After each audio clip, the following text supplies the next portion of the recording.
702. The Big Interview With Bongani Bingwa. 16 after 7, on to this now. Last week, Thursday, as the sun beat down on the Mediterranean, a fleet of boats cut through the waves, carrying food, medicine, and hope for a people trapped under siege. Hundreds of activists from over 40 countries sailed together, determined to deliver aid to Gaza.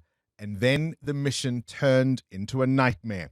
Israeli forces intercepted the Global Flotilla, detaining dozens of civilians, including 6 South Africans, who are set to return to the country this morning, and even the international activist Greta Thunberg.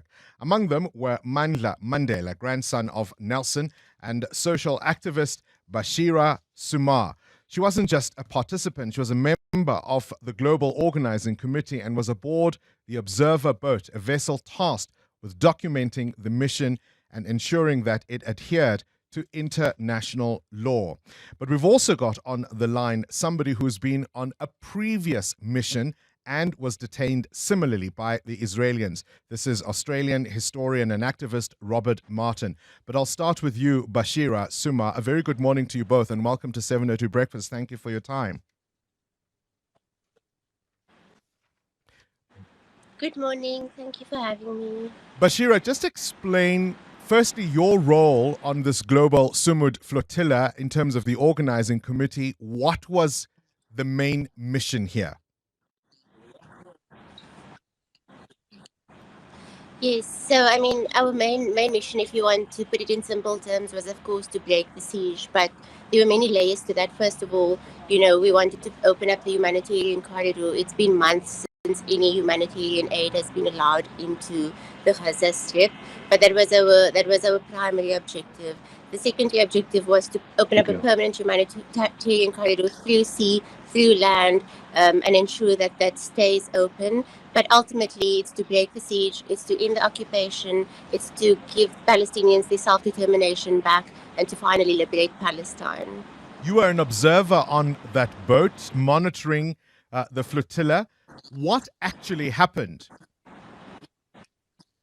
Mm-hmm. Yes, so we had 2 observer boats, one legal observer boat, and we were the other observer boat. We were with the fleet up until just before interception. Our objective was to maintain a short distance behind, just to observe. We knew interception was very, very likely, and that maybe a few boats would make it to the Gaza shore and slip through, but we never expected that all of our boats would have easy or safe passage. And so our job was to observe the response basically by the Israeli authorities and the allies. So we were very close up until just before 100 nautical miles. In the first attempt, when we thought interception was happening, when the boats were moving between us, jamming our devices, we were with the fleet, but we weren't intercepted in that night. It only happened about 20 hours later when we did have to divert. Unfortunately, we diverted to Cyprus, but we were with the fleet up until then. We also had a few vulnerable people on our boat that, were being targeted in the media. And we knew that if we moved into the interception zone, we would put others in the mission at risk. So we diverted to Cyprus, but we documented a lot of what happened. So you yourself weren't part of the team that was intercepted and detained, am I correct? Yes, that's correct. We just before 100 nautical miles, we diverted along with the Shireen, which was the legal observer boat, and those 2 boats made their way into Cyprus about 24 hours later. So from what you could observe, what happened when the Israeli forces stormed the flotilla that was intercepted? Yeah. So I mean, look, I think the public had access to everything, and we did that on purpose. We had access to all the cameras on the boats, but from a perspective of actually being on the sea, we saw Navy vehicles coming at us. They were moving in between our fleet. It was very dark. They always do interception at night to throw us off, and it feels a little bit more, uncertain. But yeah, we saw the drones on top of our boats. They started hanging very low. We saw the Navy vehicles and the ribs coming in at boats. They were circling. They weren't trying to intimidate boats. They started using water cannons and pressurizing boats to switch off the engines. Of course, our people wouldn't switch off the engines. So they did that for a few hours, and one by one, they intercepted boats. It was very clear that they were out of their depth. They were not prepared. They even asked some of our people to jam their own devices for them. It looked like a bunch of children getting on boats, honestly. Like, they just had no cooking clue what they were doing. They didn't have the capacity, they didn't have the expertise. They just, yeah, I think the volume overwhelmed them, and that in itself is a learning for us, that if we go big, if we go with many boats, we have a good chance of bypassing them. All right, let me bring Robert. I'm going to ask you to pause there for a moment, Basheerah. Let me bring Robert, because you've been on this type of experience before. You weren't part of this flotilla, but you have been part of efforts to bring aid to Gaza before, and you have experience with being detained. Robert, can you tell us about your experience? Just to say, confirm what Basheerah said, the amount of boats that they had absolutely overwhelmed the Israelis. They did not know what to do. I was on a boat that had 21 people, and so it was a little bit easier for them. We believe that they had 14 small boats that actually helped get our boat to Ashdod. We saw them come on. They were pretty sophisticated. They got on our boat pretty easily. They've got small boats designed to bump up against you.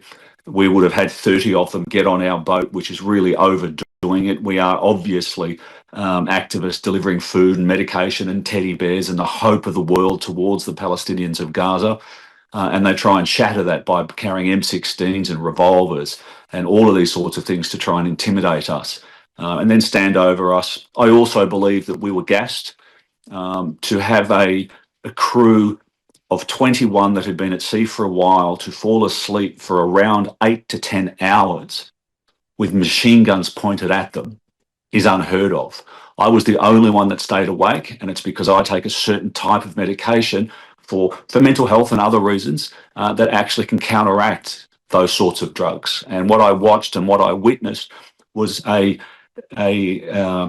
basically a guilty army.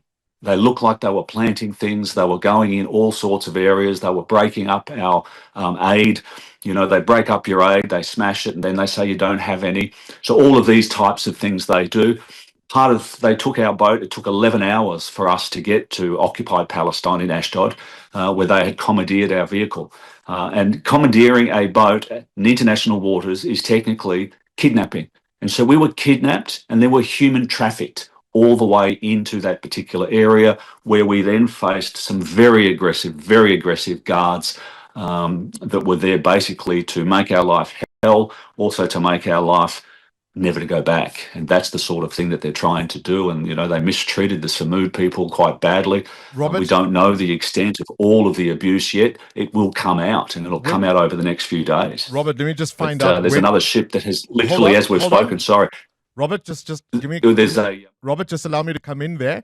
I need to know when you had your incident and for how long were you detained. Can you hear me? Yeah, I can. I was detained for, it was about 3.5, 4 days in maximum security prison, where we didn't get access to doctors. I didn't get my medication at all. We didn't get any outside time whatsoever. I didn't get any phone calls. I got strip searched numerous times in the middle of the day, in the middle of the night. They also told my government that I had been transferred into a different section because I had assaulted somebody. And what they wanted to do was to get false information out to my family to scare them, to try and stop me coming back. And so also our embassy also thought it was true. And they had to tell my family, I'm sorry to tell you that Robert has assaulted a soldier or an officer. We do not know where he is. And then they hid me for 24 hours. When was your detention? About 6 weeks ago. So 7 weeks ago. So the one directly before the Samud. And in your time under detention, what sort of things happened to you? What were you told? What did they say? We were told that we were terror supporters. They said, why don't you go to other countries to help children? I can't believe that you try and help Palestinians in Gaza because you hate Jews so much. I was also then told that they knew who I was. They had seen me in their country before, and that I couldn't be protected within the jail. I was then put into a cell with only one other person where everybody else was together. And that again was to try and get into my head. I was told that if we ever come back into that country, they will kill me. We were told all sorts of these things, but I was on, I refused to drink water. I refused to eat. The beds, as everybody says, have bed bugs, and they're enormous. They are very large. It's like they're almost bred to be there. Then there's cockroaches. The taps are either boiling hot or too cold. When you shower, your skin burns from an acidic way, not because it's too hot. And it's almost like it's built purposely to be this bad. And we also heard people screaming in the background from other areas, and we still don't know who they were or what they did. All we can do is assume that they were Palestinians getting mistreated, as they do every single day. I mean, Right. Palestinians, if what can happen to us with a white passport, I can say, a white passport, an Australian passport, the things they did to us, I cannot imagine what they can do to the Palestinians. They can hide Palestinians for months, and nobody has any right to get them. All right, It is Basheerah. unacceptable. Basheerah, let me bring you back into the conversation. We're obviously expecting the South Africans who were taken to land back in the country this morning, and we certainly are trying to get them on the program. Can you tell us if you've been in contact with them at all and what their experience might be? Sure. I'm actually in Amman, and I was here yesterday to welcome them. So I was lucky enough to see them all. They will be arriving in Joburg in about 2 hours, so I'm sure they'll be met with a very warm reception. I'm still in Amman. We still have delegates here, so I'm helping them go home to their respective countries. I'm also still here because we have 6 people still inside that we aren't receiving any information on. 3 Norwegians, 1 Spanish, and sorry, I forget the nationality of the 2 Moroccans, and we are very concerned. So please amplify that in the media. We don't know why they are still there. The other flotilla has already been intercepted, and we're so worried that they might get lost in that crowd. So we really are doing everything we can to get them out. But the South Africans are I mean, the spirit of South Africa, and Mandla was there, and we are unbroken. Everyone I met yesterday, we met over 100 But did they participants tell coming you, out sorry, into Basheerah, Amman. They are all unbroken. Basheerah, did they tell you about the treatment they received? They did, much as it's aligned to what Robert just spoke about and what he experienced, and a lot of it was psychological as well. And I think they purposefully put things out in the media while our participants were still inside to get to us as well. But they don't want to talk about the mistreatment they received because it's nothing compared to the Palestinians. And if anything, this has just motivated them so much more to go back. They are all ready to go back tomorrow because they cannot even fathom what Palestinians are going through in the prisons without anybody advocating for them. They are all unbroken. When you see them in South Africa, Sumud means steadfast. They are so steadfast now. Yes, indeed. We'll look forward to seeing them a little later on today. Robert, maybe you get the last word on this. Would you go back? Go back, and part of what Israel doesn't realize is that the love for the Palestinians worldwide is far greater than our fear of them, and they are only building it and building it and building it, and Palestine will be liberated and Israel will be held to account. It's just a matter of time, and we will keep speaking. We will keep doing what we need to do. It's part of what humanity is today, and the gauge of humanity is with Palestine at the moment.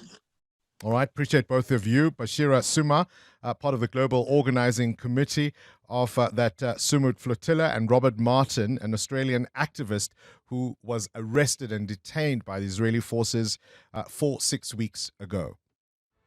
Current events, developing stories, Tough questions. your voice making a difference. This is Breakfast with Bongani Bingwa.